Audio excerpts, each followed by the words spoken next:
নৃত্য করবে, কেউ একে আটকাতে পারবে না। হাজার প্রচেষ্টা করলেও ভারতের সংস্কৃতিকে 500 বছরের মোগল সাম্রাজ্য ধ্বংস করতে পারেনি। 200 বছরের ইংরেজ অর্থাৎ খ্রিস্টান শাসন ভারতের আধ্যাত্মবাদকে সমাপ্ত করতে পারেনি। তো এখন মমতা বেগম কি করবে? সেই কারণে আমি আপনাদের পরিষ্কার বলতে চাই, ভারত আধ্যাত্মবাদের উপর দাঁড়িয়ে তার সংস্কৃতির বিকাশ এমন জায়গাতে নিয়ে গেছে যা আজ বিশ্ব দরবারে সর্বত্র ভারতের জয়গান চলছে। আজ বিশ্বের মাঝে ভারত এক উন্নত রাষ্ট্র হিসাবে নিজেকে প্রতিষ্ঠিত করেছে। তাই আমি আপনাদেরকে পরিষ্কার বলতে চাই, যারা ভারতের সাংস্কৃতিক বিকাশে দুঃখ পায়, যারা ভারতের আধ্যাত্মবাদকে সমাপ্ত করবার কাজ করে, আজ শুনে রাখো, তারা সমাপ্ত হয়ে যাবে, কিন্তু ভারতের আধ্যাত্মবাদ সমাপ্ত হবে না। কারণ এই ভূমি দেবতাদের জন্মস্থান, দেবতাদের কর্মস্থান। আপনারা জানেন আগামী 22 তারিখ অযোধ্যার রাম জন্মভূমিতে রাম মন্দিরের প্রাণ প্রতিষ্ঠা হচ্ছে। প্রধানমন্ত্রী স্বয়ং রামলালার প্রাণ প্রতিষ্ঠার কাজ করবে। এতদিন যারা বলতো কোথায় রাম মন্দির, তো হলো না, এবার রাম মন্দির হচ্ছে।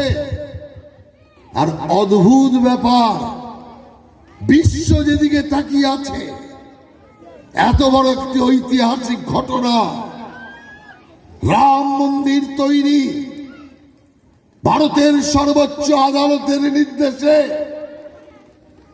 অযোধ্যায় রামলালার মূর্তি। অথচ সোনিয়া গান্ধী তিনি বলছেন আমি যাব না। সোনিয়া খ্রিস্টান, হিন্দু সেজেছে, সেই কারণে সোনিয়া গান্ধী যাবে না। এটা শুনলে আমরা আশ্চর্য হই না, কিন্তু যখন এক ব্রাহ্মণ কন্যা মমতা ব্যানার্জি বলে আমি যাব না, তখন স্বাভাবিকভাবেই আশ্চর্য লাগে। আজ যদি কোনো বৃহৎ মসজিদের উদ্বোধন হতো, মমতা ব্যানার্জি কি বলতে পারতেন যে আমি যাব না? তিনি কি অস্বীকার করতে পারতেন? তাদের যে ডাক তাকে উপেক্ষা করতে পারতেন? এ প্রশ্ন আমি রাখতে চাই। ঠিক দেখতেন বোরখা পরে ওখানে মুসলমান সেজে হিজাব পরার নাটক করতে শুরু করতেন। সেই কারণে আমি আপনাদের বলতে চাই, যারা ভারতীয় হয়েও ভারতের সংস্কৃতিকে নষ্ট করতে চায়, আধ্যাত্মবাদকে অস্বীকার করতে চায়, ভারতের সংস্কৃতিকে অস্বীকার করতে চায়, তাদেরকে আপনাদের অস্বীকার করতে হবে, এক ঘরে করে দিতে হবে এই সমস্ত শক্তিকে। তাই আমি আপনাদের সবার কাছে আহ্বান জানাবো, 22 তারিখ মন্দিরে মন্দিরে, আপনার ঘরে, আপনার পূজার স্থলে রামলালার মূর্তি স্থাপন, অর্থাৎ ভগবান বিষ্ণুর মানব অবতার রামচন্দ্রের সেই ঐতিহাসিক ঘটনার সাক্ষী থাকুন। আর সন্ধ্যেবেলা প্রত্যেক বাড়িতে 5টা করে অর্থাৎ 5 প্রদীপ প্রজ্বলন করুন, করি এই ঐতিহাসিক ঘটনার সাথে নিজেকে যুক্ত করুন। পঞ্চভূতই হচ্ছে এই সৃষ্টির আধার, তাই পঞ্চভূতকে সাক্ষী রাখতে পঞ্চপ্রদীপ প্রজ্বলন আপনার ঘরে ঘরে করুন, যা আপনার ঘরকে শুদ্ধ করবে, পরিবারকে শুদ্ধ করবে, রাষ্ট্রকে রাজ্যকে শুদ্ধ করবে। ইতিমধ্যেই মন্দিরে মন্দিরে ভারতীয় জনতা পার্টির পক্ষ থেকে সাফাই অভিযান চলছে। স্বয়ং প্রধানমন্ত্রী মন্দির সাফাই করে এই অভিযানের সূত্রপাত করিয়েছে। আমরা শুধু ভোটের রাজনীতি করি না, শুধু ভোট নেওয়ার জন্য মানুষকে চমকে ধমকে মানুষকে বুঝিয়ে ভোটের রাজনীতি আমাদের শেষ কথা নয়। আমরা সামাজিক দায়িত্ব পালন করি, যার জন্য আজকে এই কম্বল যে দেওয়া হচ্ছে,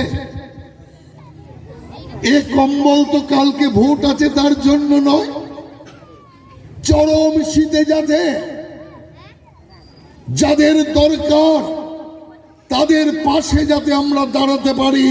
আমরা এটাই ভাবি যে যাদের আমরা কম্বল দিলাম তারা আমাদেরই লোক, আমাদের সঙ্গে আছেন, আমাদেরই কাছের। আমাদের বলতে বিজেপির নয়, আমাদের বলতে মানুষ, আমাদের পরিবার। আর সেই পরিবারভুক্ত লোকেদের পাশে আমরা নিজেদেরকে প্রতিষ্ঠা করবার জন্য তাদের সাথে সমব্যথী। সেই কারণে আমরা যারা প্রয়োজনীয় উপাদানের জন্য কষ্ট পাচ্ছে, বিজেপির কাজ হচ্ছে তাদের পাশে দাঁড়ানো। সেই কারণে আমরা প্রধানমন্ত্রীর জন্মদিন আমরা সেবা কার্য করি, জন্মদিনের কার্য করি না। আমরা সেই কারণে সেবাকে এক পরম ধর্ম হিসাবে আমরা মেনে নিয়েছি। শুধু ভোট পাওয়া পরম ধর্ম নয়। অন্য ক্ষেত্রে আমরা কি দেখি? ভোট সর্বত্র রাজনীতি।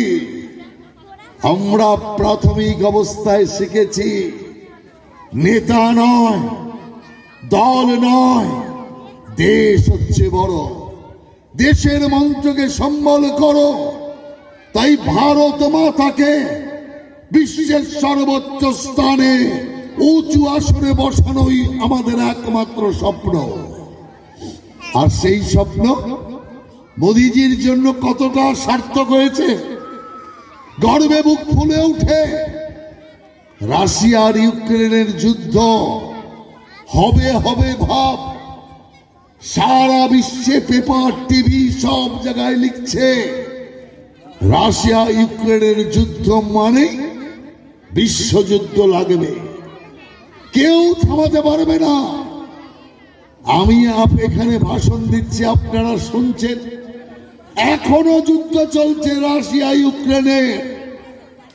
বিশ্বযুদ্ধ হয়নি। কেন হয়নি? ভারতের মত নেই, ভারতের প্রধানমন্ত্রীর সায় নেই, তাই বিশ্বযুদ্ধ হয়নি। মোদিজির সায় হলে বিশ্বযুদ্ধ হতো, এটাই ভারতের পয়চান। আজ ভারত এমনই জায়গায় এসে দাঁড়িয়েছে, ইউক্রেনে যে সমস্ত বিশ্বের দেশের লোকেরা এই যুদ্ধে আটকে পড়েছে, তারা বাড়ি ফিরবে কি করে? আমেরিকার মতো শক্তিধর দেশ, জার্মান, জাপান, ইংল্যান্ড ভারতের প্রধানমন্ত্রীকে বলছে ভারত মাতার ত্রিবর্ণ রঞ্জিত চক্র শোভিত বসন দিন, কারণ আমার দেশের লোকদের আমরা নিয়ে বাড়ি ফিরব। ভারত পতাকা দিয়েছে, বিশ্বের সব দেশ সেই পতাকা তুলে ধরে সেই ভারত মাতার পতাকার তলায় সারা বিশ্বের লোককে ভরে নিয়ে গেছে।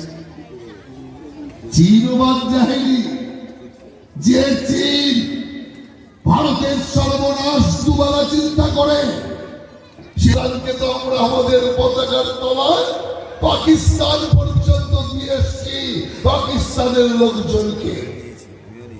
এর নাম ভারত। যে ভারত মাতা